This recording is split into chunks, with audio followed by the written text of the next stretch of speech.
जहाँ यह एक चमत्कार होना चाहिए था, वही क्रोध में आकर उन्होंने उसे श्राप दे दिया और उसी श्राप ने उस बालक की पूरी जिंदगी बदल दी। जन्म के समय उसका शरीर सच में 8 जगह से टेढ़ा था, इसलिए उसका नाम पड़ा अष्टावक्र। बचपन से ही लोग उसे देखकर हंसते थे और उसका मजाक उड़ाते थे, लेकिन किसी को नहीं पता था कि उसी टेढ़े शरीर में असाधारण ज्ञान छुपा हुआ है। उधर जनक के दरबार में एक बड़ा शास्त्रार्थ चल रहा था, जहाँ बंदी नाम का घमंडी विद्वान हर किसी को ज्ञान में हरा देता था।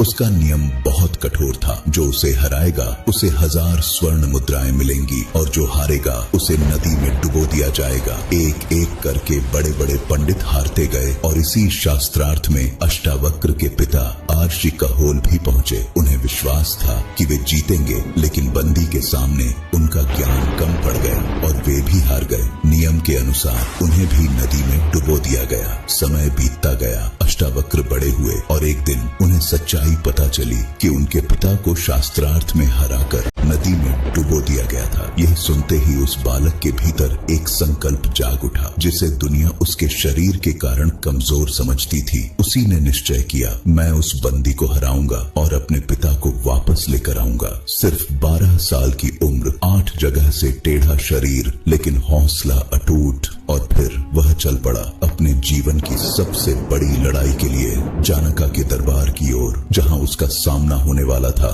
घमंडी विद्वान बंदी से। आगे की कहानी है पार्ट 2 में। तेरे पिता को हराकर मैंने ही उन्हें नदी में डुबोया था। लगता है तू भी वहीं जाना चाहता है।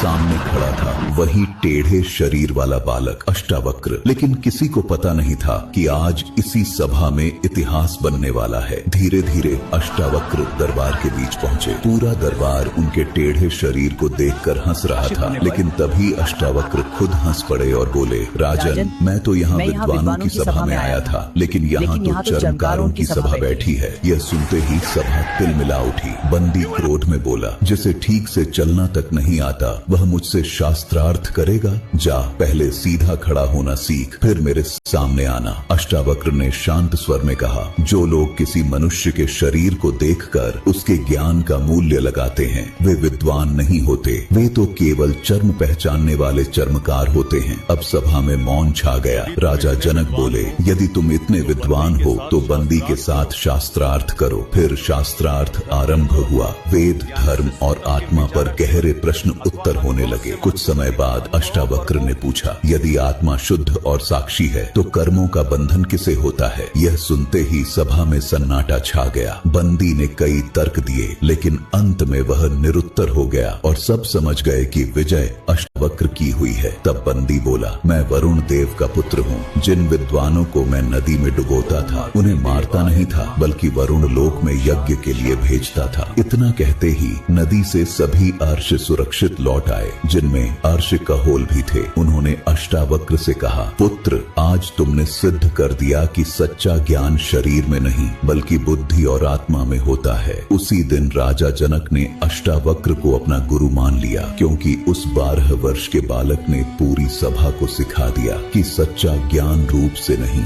ज्ञान से पहचाना जाता है। कमेंट में लिखिए, ज्ञान ही शक्ति है।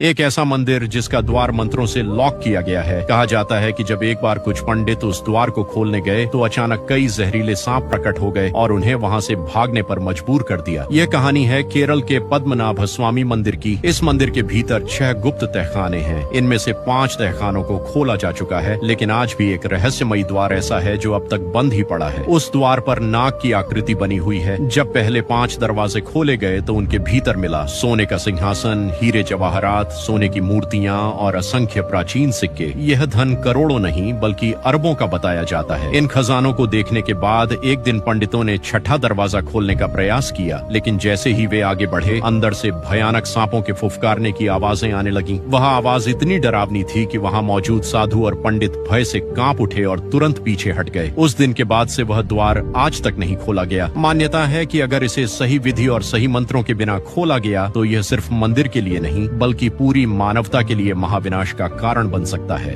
हनुमान जी का नाम लेते ही भूत प्रेत क्यों भाग जाते हैं? इतिहास में ऐसा क्या हुआ था कि उनके नाम से ही सारे राक्षस और तंत्र मंत्र कांपने लगते हैं? दरअसल रावण का एक छोटा भाई था अहिरावण। वो काला जादू और तंत्र विद्या में बेहद निपुण था। रामायण के युद्ध के दौरान जब श्री राम और रावण का संग्राम चल रहा था, तब अहिरावण ने अपने काले जादू का इस्तेमाल करके श्री राम और लक्ष्मण दोनों को उठा लिया और उन्हें लेकर पाताल लोक चला गया। जब हनुमान जी को इसका पता चला तो वे भी पाताल लोक पहुंच गए। वहाँ हनुमान जी और अहिरावण के बीच भयंकर युद्ध हुआ, लेकिन अहिरावण किसी भी तरह से मारा नहीं जा रहा था। तब हनुमान जी को झांत हुआ कि अहिरावण की मृत्यु तभी होगी जब पांचों दिशाओं में जल रहे दीपकों को एक साथ एक ही समय पर बुझाया जाएगा। तभी हनुमान जी ने धारण किया अपना रौद्र रूप पंचमुखी हनुमान। इस रूप में उन्होंने पांचों दिशाओं में जलते दीपकों को एक ही क्षण में बुझा दिया और उसी पल अहिरावण का अंत हो गया। उस भयंकर रूप को देखकर तीनों लोग कांप उठे थे। तो आओ सब मिलकर बोलें, जय हनुमान। अरे आ सुंदर ખેતરમાં મારી સાથે ચાલશો?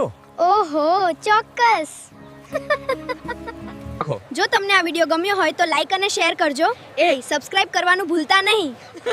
એમની બંનેની વાત માની લો અને કરી નાખો.